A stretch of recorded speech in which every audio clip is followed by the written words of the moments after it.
Somo la 4, kaeni ndani yangu.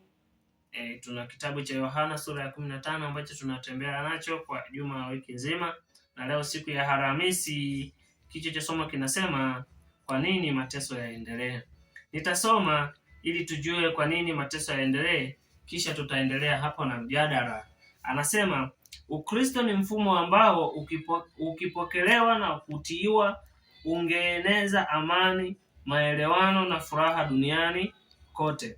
Dini ya Kristo itawaunganisha katika undugu wa karibu wote wanaokubali mafundisho yake. Ilikuwa ni kazi ya Yesu kuwapatanisha wanadamu na Mungu, na vivyo hivyo wao kwa wao. Ulimwengu kwa ujumla uko chini ya udhibiti wa Shetani, adui mbaya zaidi wa Kristo. Injili inawapatia kanuni za maisha ambazo zinatofautiana kabisa na tabia na matamanio yao. Nao wanainuka kuiasi, wanachukia usafi unaofunua na kulaani dhambi zao, na wanawatesa na kuangamiza wale ambao wangesisitiza madai yake ya haki na matakatifu. Uongozi wa ajabu unaowaruhusu wenye haki kuteseka mikononi mwa waovu umekuwa chanzo cha mkanganyiko mkubwa kwa wengi walio dhaifu katika imani. Baadhi hata wako tayari kutupilia mbali imani yao kwa Mungu kwa sababu yeye huwaruhusu watu waovu kufanikiwa, huku walio bora na safi zaidi wakiumizwa na kuteswa na mamlaka zao za kikatili. Inaulizwa, inakuwaje mtu mwenye haki na rehema, ambaye pia ni mwenye uweza usio wa milele, anaweza kuvumilia dhuluma na ukandamizaji wa namna hiyo? Hili ni swali ambalo hatuna uwezo nalo. Mungu ametupa ushahidi wa kutosha wa upendo wake, nasi hatupaswi kutiria shaka wema wake, kwa sababu aliwaambia wanafunzi wake, akiwa anaona mashaka ambayo yangewasumbua katika roho zao katika siku za majaribu na giza. Likumbukeni lilo neno nililowaambia, mtumwa si mkubwa kuliko bwana wake. Ikiwa waliniudhi mimi, watawaudhi na ninyi. Yohana 15:20. Yesu aliteseka kwa ajili yetu kuliko wafuasi wake wowote wanavyoweza kuteseka. Kupitia ukatili wa watu waovu, wale walioitwa kuvumilia mateso na kuuawa kwa ajili ya imani wanafuata nyayo za mwana mpendwa wa Mungu. Kuna swali lingine muhimu zaidi ambalo linapaswa kuvutiwa umakini wa makanisa ya leo. Mtume Paulo anatangaza kwamba naam, na wote wapendao kuishi maisha ya utauwa katika Kristo Yesu wataudhiwa. Timotheo wa pili sura ya 3 mstari wa 12. Kwa nini basi mateso hayaonekani? Sababu pekee ni kwamba kanisa limefuata viwango vya dunia, na kwa hivyo haliamshi upinzani wowote.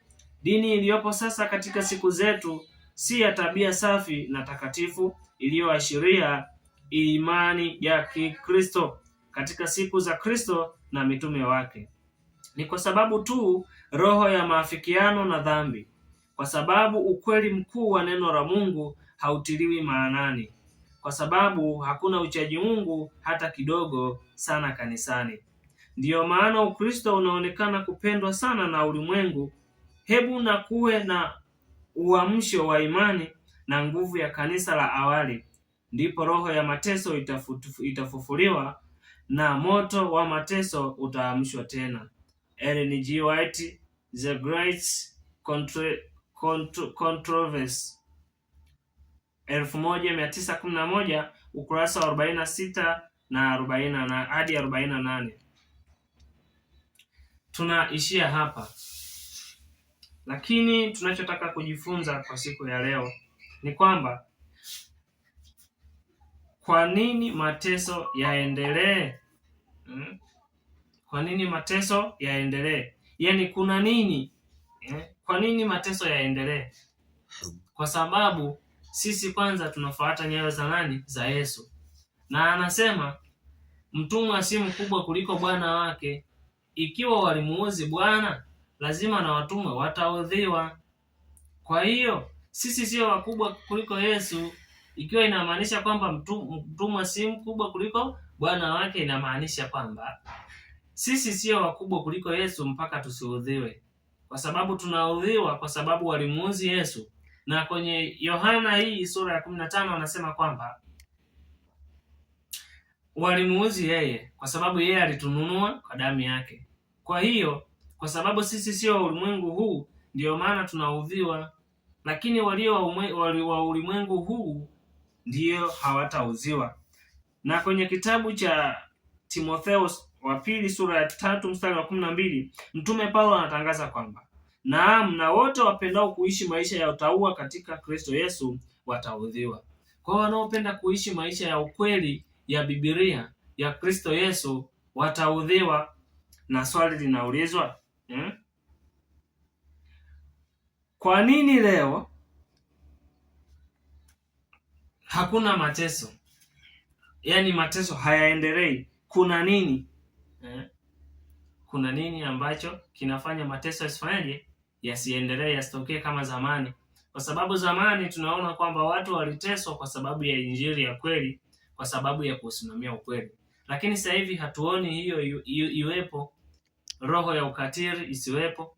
Tunaona kanisa na serikali vinapendana, ulimwengu na watu wa Yesu vinapendana, wanafanya vitu kwa pamoja. Kwa nini hawakufanya zamani? Kwa sababu ukweli umefichwa na tumeanza kuhubiri vitu vya hovyo kabisa. Kwa hiyo katika hiki kitabu ambacho nadhani ni Pambano Kuu, anaeleza kwamba watu wa sasa tumeuacha ukweli, tumefuata ya ulimwengu, tumeupenda ulimwengu, na ndiyo maana ulimwengu pia unatupenda sisi. Ulimwengu umejaa, watu wa ulimwengu wapo kanisani. Anasema kwa nini basi mateso hayaonekani? Yaani kwa nini mateso hayaonekani? Sababu pekee ni kwamba kanisa limefuata viwango vya dunia, na kwa hivyo haliamshi upinzani wowote. Dini iliyopo sasa katika siku zetu si ya tabia safi na takatifu iliyoashiria imani ya Kikristo katika siku za Kristo na mitume wake. Kwa hiyo tabia yetu siyo safi ambayo inamtukuza Mungu. Tabia yetu ni kama ya ulimwengu. Kama ni mavazi, tunavaa kama ya walimwengu. Kama ni muonekano au mambo ya ndani nje, tunaonekana kama watu wa wapi? Wa ulimwengu, kwa sababu tumeuiga ulimwengu huu. Na Yesu alituambia kwamba sisi sio ulimwengu huu, bali sisi ni watu wa mbinguni. Kwa hiyo kama tunaona sasa hivi mateso hamna, tujue kwamba kanisa limeuacha ukweli. Huu tukumbuke ni mjadala wa lesoni. Naweza nikakukaribisha ndugu kwa ajili ya kuongezea katika hili somo linalosema kwa nini mateso yaendelee. Na tunapokumbuka kwamba sasa hivi hakuna mateso, tunajiuliza kwa nini mateso yaendelee, na yanapoendelea mbona sasa mateso hamna? Karibu. Tunaona kwamba neno linasema hizi nyakati tumewacha ukweli. Kwa kuwa tumewacha ukweli, ina maana tumefanya maliziano na uovu. Kwa ndio maana hakuna mateso. Sasa kutakwaje na vita kati hakuna maadui? Kati mshakubaliana kuwa yani maadui wamegeuka kuwa marafiki. Kwa hapo hakuna vita. Lazima mateso yafe, na kwa sababu tumeamua kuungana na maadui. Tumeamua sasa badala wao tufuate sisi ndio tunawafuata. Ndio sisi tunafuata mambo ya kidunia. Tunaiga mambo ya duniani kama yanavyoenenda. Badala sisi tujitenge ili tujulikane mbele za watu kuwa hili ni taifa takatifu, ama hawa ni watu sio ulimwengu huu wajulikane. Lakini cha kushangaza sisi tunakuwa mstari wa mbele kufuata dunia inavyoenda, tukisema eti ni kisasa ama tunaenda kidigital. Wakati huo shetani huku akizidi kufurahia ya kuwa wameingia kwenye 18 zangu. Kwa hiyo tumeingia kwenye nyavu za adui na amefanikiwa kututeka ili tuwe marafiki. Na urafiki huo sio kwamba kila mtu anajitegemea. Urafiki huo sisi tunafata mambo yake yanayoyataka, ambao mambo hayo ni kinyume na Mungu wetu. Kwa hiyo tusipobadilika na tusipofanya aidha matengenezo kwa vitu mbalimbali tunavyoviendea sasa hivi, kwa mfano kama mavazi na NK, vitu vingi kwa kweli hali itakuwa mbaya sana na inazidi kuwa mbaya kwetu sisi. Ndiyo hayo tu yangu. Asante. Mtumishi anaeleza kwamba kwa sababu tumefanya maridhiano na maandiko pia yanatushuhudia, na tukumbuke kwamba haya maandiko yaliletwa ili kutufunulia sisi, na kitabu cha Mathayo kinazungumza kwamba Yesu ili arudi tunapaswa sisi kuhubiri Injili. Tusipofanya hivyo, hakika itakuwa ni hali ngumu sana kwetu. 28:19 kitabu cha Mathayo. Tuone agizo kuu ni lipi kwetu sisi. Anasema, Yesu akaja kwao akasema nao, akaambiwa, nimepewa mamlaka yote mbinguni na duniani.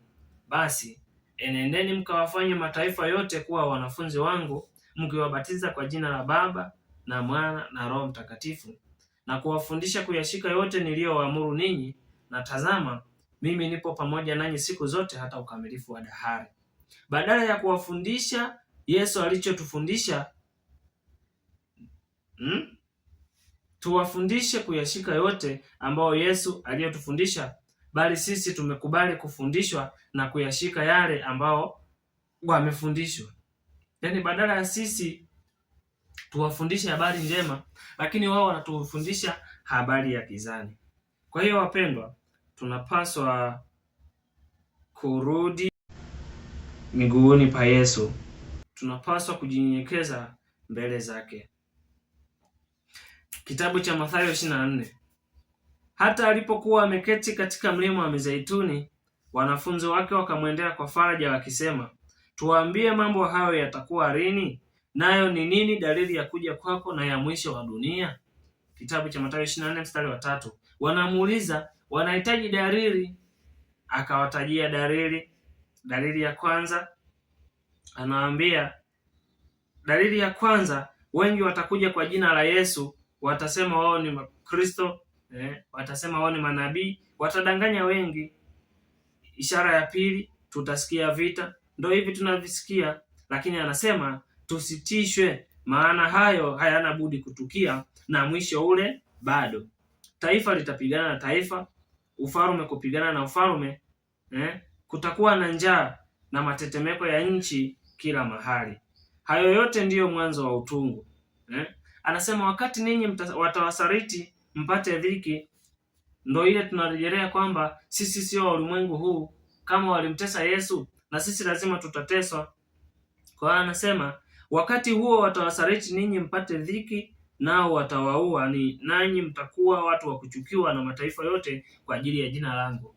Na hatujaona kama kuna mtu anachukiwa kwa ajili ya jina la Yesu, kwa sababu hatujausema ule ukweli halisi. Tungekuwa tumesema ukweli, tayari tungekuwa tushachukiwa. Ndipo wengi watakapojikwaa, nao watasalitiana na kuchukiana, na manabii wengi wa uongo watatokea, na wapo mpaka sasa. Na kwa sababu ya kuongezeka maasi, basi upendo wa wengi utapoa. Kwa hiyo haya yote ambayo tunayaona yalishatabiriwa, na kwamba hizi ni mojawapo za ishara ya kurudi kwa Yesu. Kwa kama sisi hatufanyi matengenezo, ndiyo ile itakuja kutimia kwamba wale wa nje watakuja ndani na sisi wa ndani tutatoka nje. Lakini ishara ya mwisho ambayo alizungumza kwamba alisema mwenye kuvumilia hata mwisho ndiyo ataokoka.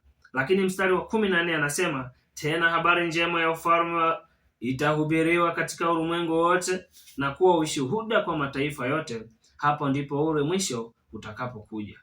Kwa kama hatuhubiri injili ya Yesu, Yesu atarudije? Tunasema Yesu rudi haraka, Yesu rudi haraka, kwa sababu Yesu hawezi akarudi kama habari njema haijahubiriwa, kwa sababu hii ni mojawapo ya ishara zake. Kwa maana yake ishara hii ya kuhubiriwa kwa ufalme, injili ya Yesu, kwamba hii itakuwa ni ushuhuda kwa mataifa yote, ili kwamba Yesu anaporudi wani wote wao wanajua kwamba tulihubiriwa na tulikataa. Kwa hiyo hukumu za Mungu zibaki kuwa za haki. Kwa Mungu atusaidie sana. katika hili. Karibu, huenda unaniongeza popote pale kuhusu somo la leo. Kwa hiyo somo lieleweke kwamba mateso yanaendelea kwa sababu sisi ni Wakristo, tunafuata nyayo za Yesu. Lakini kwa nini mateso hayapo? Tunapaswa kujiuliza swali, kwa nini mateso hayapo? Hilo ni swali la kila mmoja. Jibu linakuja kwamba tumekubali kuungana na ulimwengu.